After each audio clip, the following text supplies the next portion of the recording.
Good evening, Bahamas. You're tuned into NB12, broadcasting from Cable 12 studios on Robinson Road. Coming up tonight in news, the Free National Movement says the delay on the referendum vote needs to be extended, maybe as much as a year, so all information can be properly dispersed.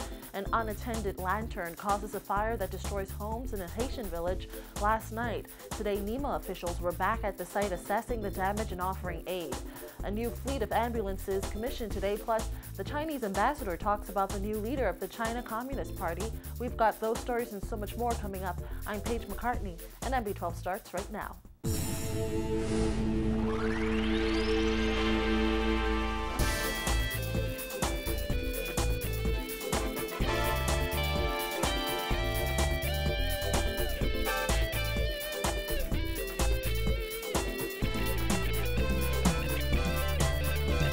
Welcome once again to NB12. Well, even though Prime Minister Perry Christie last week bowed to the pressure of postponing the gambling referendum until the end of January, that's still not good enough for the Free National Movement, whose leader, Dr. Hubert Minnis, is now calling on the government to abandon the January poll and postpone the referendum for up to a year. Jasmine Bonamy reports.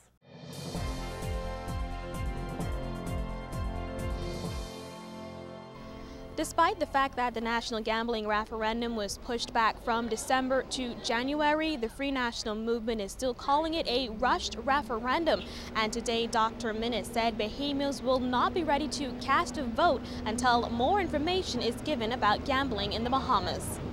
Last Friday, the Prime Minister announced that the referendum is being postponed from December 3rd to January 28th, and that the national lottery question would be on the ballot.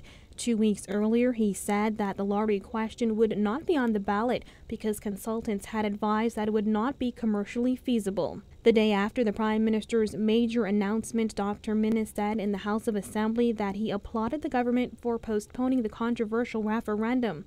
But less than a week later, he's now calling for a number of safeguards to be put in place and information disseminated so that educated votes can be cast. Dr. Minnis claimed the government is foisting the referendum upon the Bahamian people, who he believes are mostly ignorant when it comes to the critical issues concerning gambling. He says the proper preparations simply cannot be put in place before January. If you're looking at a consultative commission on gambling, it would take time for them to do their work. They have to do a series of interviews, they have to look at a series of books, a series of revision, etc. And you would be looking at anywhere from 6 to 12 months. But what would happen is you would have an informed Bahamian who can make decisions based on facts, not fiction. Minnis is calling for an independent board to be established to look into the socioeconomic benefits and/or pitfalls from legalizing gambling and the operation of web shops. He is also suggesting that a referendum be held 6 to 12 months after the establishment of that independent board. We are requesting the government to stop this process of moving forward with the referendum. We are also asking that they must establish a national consultative commission on gambling. It's a nonpartisan group. It would involve the churches, it would involve unions, it would involve commerce, it would involve employees, other citizens of Bahamas. Through this organization or through this committee, they would be able to interview Bahamians throughout, get their voices, get their concerns, get their issues, and you can look at facts as opposed to imperative, unreliable data. And then you can move forward. There are many Bahamians who are ill-informed as to what exactly happens. I don't want to go into all those details, but I would go into more details during the debate in Parliament. Now, the F&M leader also hit out at the British consulting firm Dixon, Wilson & Co. that was hired by the Christie administration, alleging it's not qualified to advise on gambling. But there is at least one point that both sides can agree on. Both Dr. Minnis and Christie have said in the past that if Bahamians vote no on the legalization and regulation of numbers houses, the government should shut them down. Reporting for NB12, I'm Jasmine Bonamy. Well, according to Prime Minister Christie, more than 100,000 people in the Bahamas play numbers. Calling the number extraordinary, Christie told our news team that while it's a very difficult issue for him, he's absolutely amazed to see the extent to which web shops are patronized by Bahamians. The Prime Minister sat down with the Nassau Guardian to discuss some of the issues surrounding the January 28th gambling referendum. During that interview, the Prime Minister also revealed that the casino gambling for Bahamians question would be a part of the constitutional referendum promised by the government next year if the Constitutional Commission recommends that it be addressed as a part of broader constitutional reforms. You can read more on that story in today's Nassau Guardian. Well, in other news, at least 20 Haitian nationals, including children, were left homeless last night after their homes burned to the ground. Fire officials raced to the Haitian village located behind bushes opposite Coca-Cola's headquarters on Sir Milo Butler Highway last evening. However, they were unable to save 6 wooden structures occupied by about 12 families. Vonique Toot was on the scene last night. She filed this report. 6 homes were destroyed and several others were damaged Sunday night during a fire at a Haitian village off Sir Milo Butler Highway. Now, some people were left with nothing but the clothes on their backs, while others managed to escape with their passports and other documents. Fire officials received reports of a structural fire at 6:41 p.m. They were unable to say last night what caused the blaze. However, when NB12 returned to the scene this afternoon, Director of the National Emergency Management Agency, Captain Stephen Russell, said they believe a kerosene lamp may have been left unattended. The oil lamps without a shade, and eventually the flames somehow, or the curtain must see, came across the flames, and that started the chain of events. The fire catch the curtain catch the house, and you find on some out of 6 homes in the areas was impacted as a result of that incident there. Some 12 families have been impacted from the same area here, some 20 persons or more, okay, including some very young kids who are now displaced as a result of what happened last night. Sarah Phyllis is among the 20 people left homeless.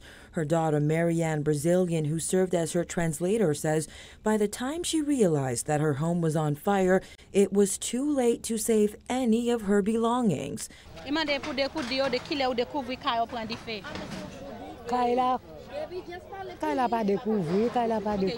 said she was outside, and the next neighbor was talking, and the next neighbor said to smell fire, and she said where, and when they looked, the fire was already out all over the house, and when she ran at the back of her house, the house already burned out. And how do you feel? What was her reaction when she learned that her house had burned out? Et que ça commence en tout, comment passer les cailles la boule. She lost everything and she has nothing now. Just a few feet away, C'est la vie de Fort watched in horror as fire swallowed the wooden structure he called home. He told NB12 he lost everything in the blaze. I know but fire, I know but nothing, and I find it. And did you lose everything? Yeah, any that. You have nothing but the clothes on your back? Your passport. And your passport? Visa. Florence Medalist lives in a nearby village. She says she raced to the scene after she learned that her grandmother's home had been destroyed. Yeah, she don't know what happened. But did she lose everything? Yeah, she lose everything, her document, everything, her passport. Her passport as well? Mm-hmm. When did you realize that her home had been destroyed? No, they just called me. I don't know nothing happened. They just called me that my grandma's house burned up. Sergeant Anthony Mitchell says no injuries were reported. He says authorities are very concerned about the number of fires in shanty towns. In March of this year, scores of Haitian nationals were left homeless after a fire destroyed 9 homes in a shanty town off Blue Hill Road. Just a year before that, a fire ripped through dozens of shacks in a village on Fire Trail Road. These fires are now happening too often. And then most of the time, the people put themselves in danger in trying to extinguish these fires, and that poses a serious threat, and also it causes us to work much harder. There are situations where you have propane tanks which can be used and persons use them for cooking purposes. There are houses which do share electricity, and we discourage that practice at every cost. The challenge or the danger in a situation such as this is when one home goes, quite a bit of those homes will light up in flames because of the close proximity. Director of Fire Services Superintendent Walter Evans admonished residents about dangerous practices like sharing electricity, leaving candles and lamps unattended, and building their homes so close to each other. Reporting for NB12, I'm Vonique Tude. Well, more than 12 hours after the fire was extinguished, residents of nearby Haitian villages returned to the site to assist with cleanup efforts. Some residents were seen pulling scrap metal from the rubble in hopes of selling it to scrap metal yards. Officials from NEMA Social Services and the Seventh-day Adventist Church also visited the area today. Officials say they will provide temporary shelter for the displaced. We will be doing a comprehensive assessment of what took place here, and we will be looking at what would be the needs of the individual. If they need housing, we will be assisting with that.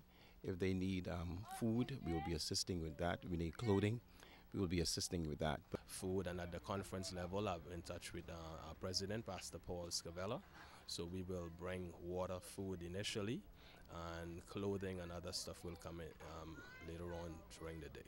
Well, Russell says they took the names and birth dates of residents who lost their documents in the fire. He says they will pass that information on to the Department of Immigration to check on their status and have those documents replaced. However, he said steps should be taken to discourage Haitian nationals from creating these villages. It has been done in the past, where we replaced documents that were destroyed in these type of community fires.